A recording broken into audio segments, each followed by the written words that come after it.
बिस्मिल्लाहिर्रहमानिर्रहीम। मुअज़्ज़िज़ दोस्तों, अस्सलामु अलैकुम। उम्मीद करता हूँ आप सब खैर व आफ़ियत से होंगे। अक्सर लोग दुआ करते हैं और उसके कबूल ना होने पर परेशान भी होते हैं। हालांकि किसी की दुआ रद्द नहीं होती, उसकी कबूलियत का एक वक्त मुकर्रर होता है।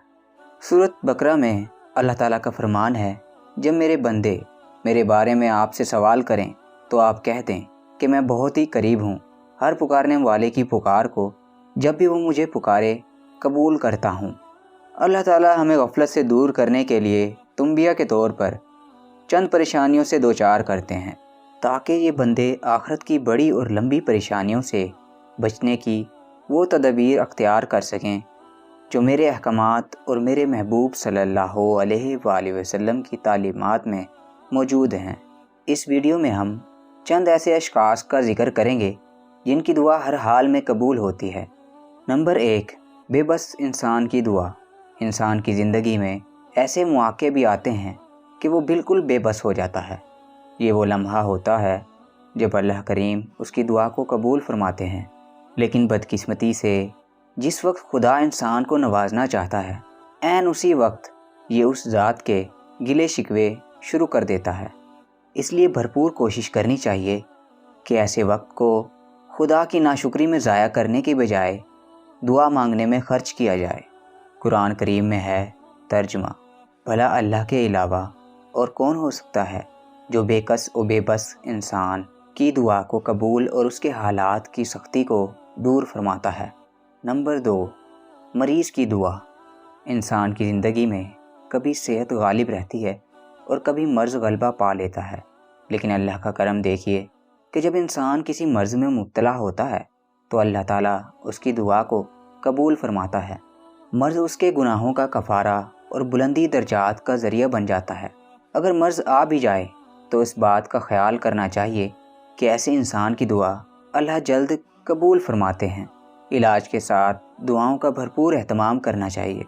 हज़रत अब्दुल्ला बिन अब्बास रज़ियल्लाहु ताला अन्हु से रिवायत है कि रसूल अल्लाह सल्लल्लाहु अलैहि वसल्लम ने फरमाया, मरीज़ जब तक हालत मर्ज़ में रहता है तो उसकी दुआ रद्द नहीं की जाती। हज़रत अनस रज़ियल्लाहु ताला अन्हु से रिवायत है कि रसूल अल्लाह सल्लल्लाहु अलैहि वसल्लम ने फरमाया, मरीज़ की इयादत किया करो और उनसे अपने लिए दुआ की दरख्वास्त किया करो, क्योंकि मरीज़ की दुआ कबूल होती है। इससे मालूम हुआ कि मरीज़ को अपने लिए भी दुआ करनी चाहिए और इयादत के लिए आने वालों को भी मरीज़ से दुआ की दरख्वास्त करनी चाहिए। नंबर 3, मुसाफिर की दुआ। इंसान का जिस्म राहत का ख्वाहिशमंद होता है, लेकिन हालत सफ़र में उसे सोबत व परेशानी का सामना करना पड़ता है। अल्लाह करीम का करम देखिए कि इंसान पर सफ़र की हल्की सी परेशानी आती है तो अल्लाह उस पर अपना करम ये फरमाते हैं कि उसकी दुआ को जल्द कबूल फरमा लेते हैं। हम लोग आए दिन सफ़र करते हैं, अफसोस के सफ़र में गैर शरई कामों में लगे रहते हैं। फ़िल्में, ड्रामे, गाने बजाने और बिलखुसूस ख़वातीन जब सफ़र करती हैं तो दूसरों के गिले शिकवे करती रहती हैं, हालांकि ये वक्त अल्लाह से मांगने का होता है। हज़रत अबू हुरैरा रज़ियल्लाहु ताला अन्हु से रिवायत है कि रसूल सल्लल्लाहु अलैहि वसल्लम ने फरमाया, 3 दुआएं कबूल होती हैं, उनमें से एक मुसाफिर की दुआ है। नंबर 4, बाप की दुआ।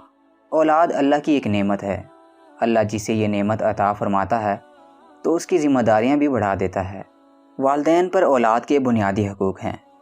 अल्लाह करीम का करम देखिए, औलाद की नेमत भी अता फरमाते हैं।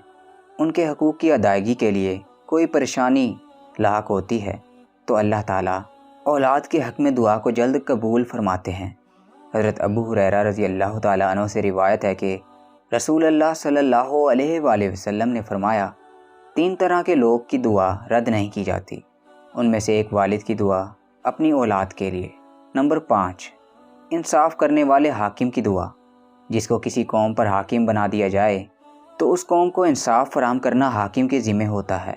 माशरे में जराइम की कसरत और मुजरिमों का ताकतवर होना एक ज़मीनी हकीकत है। ऐसे में इंसाफ की फराहमी सबसे मुश्किल काम होता है, लेकिन जिस शख्स को अल्लाह ताला इस मुश्किल मरहले से गुजारता है तो उसको दुनिया में ये इनाम अता फरमाता है। नंबर 6, ज़िक्र करने वाले की दुआ। अल्लाह ताला के ज़िक्र के बेपनाह फ़ज़ाइल व मनाकिब اور اس کے فوائد ہیں۔ ایسا شخص جو کثرت کے ساتھ اللہ کا ذکر کرتا ہے تو اس کی دعا بھی اللہ جلد قبول فرماتے ہیں۔ نمبر 7، میدان جہاد میں علائے کلمت اللہ کے لیے جذبہ سرفروشی کے ساتھ سربا کف سپاہی مشکل حالات کا سامنا کر رہا ہوتا ہے۔ ان مشکلات پر اللہ تعالیٰ یہ انعام فرماتے ہیں کہ اللہ ایسے شخص کی دعا کو قبول فرماتے ہیں۔ حضرت عبداللہ بن عمر رضی اللہ تعالیٰ عنہ سے روایت ہے کہ نبی کریم صلی اللہ علیہ وآلہ وسلم نے فرمایا، غازی فی سبیل اللہ، حج کرنے والے اور عمرہ کرنے والے اللہ کے مہمان ہیں۔ ان کو اللہ نے پکارا تو انہوں نے لبیک کہا۔ وہ اللہ سے دعا مانگتے ہیں تو اللہ ان کو عطا فرماتے ہیں۔ نمبر 8، روزے میں صبح صادق سے غروب آفتاب بھوک پیاس اور جائز جنسی تعلقات سے رکنا ہوتا ہے۔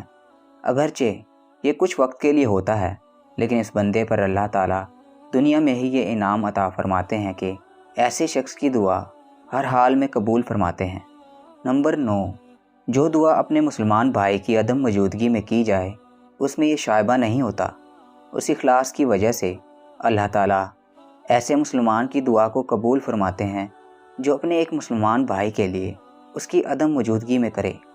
حضرت ابو دردہ رضی اللہ تعالیٰ عنہ سے روایت ہے کہ رسول صلی اللہ علیہ وآلہ وسلم نے فرمایا، جب کوئی مسلمان اپنے بھائی کی عدم موجودگی میں اس کے لیے دعا کرتا ہے تو ایک مقرر فرشتہ اس کے جواب میں کہتا ہے کہ جو تو نے اپنے بھائی کے لیے مانگا ہے اللہ تجھے بھی عطا کرے۔